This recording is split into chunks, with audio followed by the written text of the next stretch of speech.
How to stop projecting onto your partner. Hey friends, welcome to my new video. Make yourself some nice drink and let's talk. What really means to project onto your partner, not being able to see the situation clearly, but actually acting from your own wound and your own beliefs. That can look like, for example, you have called your partner on the phone and they reject your call, send you a message, hey, I am on a call, I will call you soon, and you suddenly go in this massive fear of being lied to, betrayed, and you feel this fire in your stomach, you feel your heartbeat is fastening, you feel fear, feel panic, and when they call you back, you suddenly start asking them, who did you call? Who did you talk to? So when we project onto our partner, we actually allow our emotional trigger, our negative thoughts, our wound from the back end that is actually creating this whole experience to control us, to make us take a certain action, say certain things. And the worst part, us seeing the reality from a perspective of our wound. When we act from our trigger, when we act from our emotional reaction, we usually tend to create conflict, arguments. And the hardest part is that we on our own cannot feel safe. Yes, our projection onto the partner can affect negatively so much our relationship. It can even bring it to an end. But what is actually more important is that how we feel. When we are in this constant feeling of anxiety, of fear, of doubts, of doubting if we're loved, or we constantly need reassurance, or we constantly blame them for certain things, what they're not doing or what they're doing, and this is a spiral of our own misery. This is a spiral of our own inability to actually create the reality that we want to experience. We can stop projecting onto our partner and making a chaos of our relationship through 3 steps. First step is to learn how not to react instantly on your emotional shift, on your emotional trigger, but take a pause, take a breath, if you can in the beginning, pull back, go into other room and start dealing with your own stuff. Or if you are able, communicate clearly, what do you actually feel?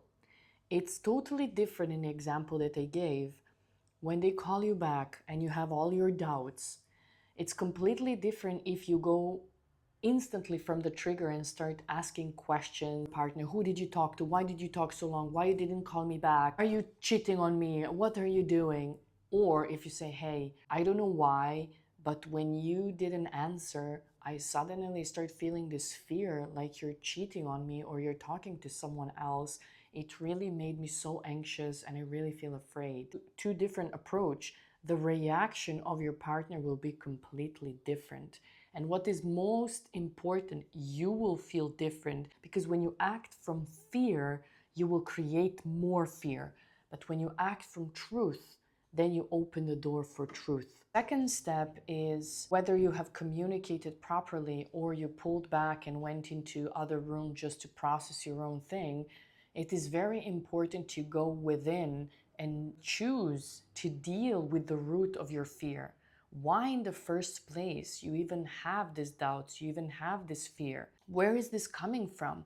Is it something that needs to be resolved from the past? Maybe you had past experience where you have been betrayed, or maybe you have been betrayed in your family, and there is work to be done right there. If you cannot do it on your own, always find someone to support you, to help you, or if you're able to do your own healing, deep subconscious reprogramming, then I always advise choose to do that before taking any decision or any action. If you need support, you have my links below. You can always contact me to do that work together. The third step is have compassion for yourself. Even if you react, even if you don't react, even if you pull back, even if you communicate or you don't, it's all good. Know that Taking responsibility for your own wounds and your own triggers is the most powerful and most difficult thing that we can do.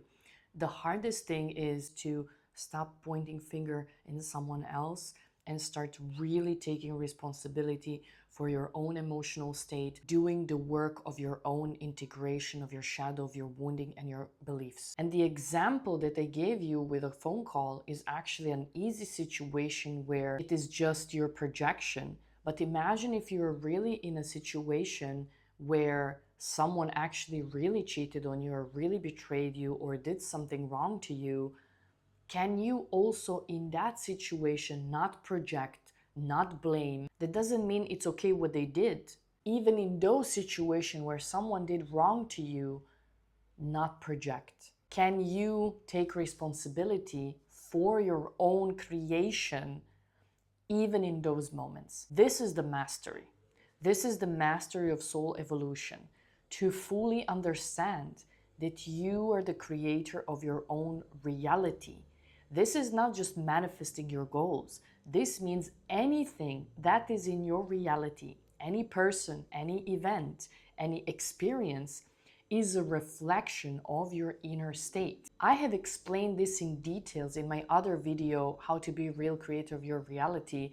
Here is here, I'm gonna link it, watch it. So when we fully take responsibility for our own inner wounding, our own beliefs, our past experiences, our whole inner world, then we will stop projecting onto other people, not only on our partner.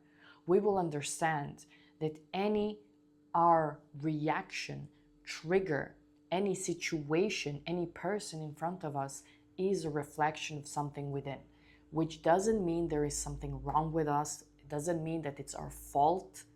It just means we have chosen to be here in this planet to experience certain lessons, certain situations, meet certain people to help us mirror that what we chose to carry, to unlock, to grow through, so we can evolve as a soul. And when we fully accept this truth, when we fully embrace our power of creation, then we will stop projecting onto our partner or anyone else. If you enjoyed this video, like, share, subscribe, and I'll see you in the next video with another cup of nice drink.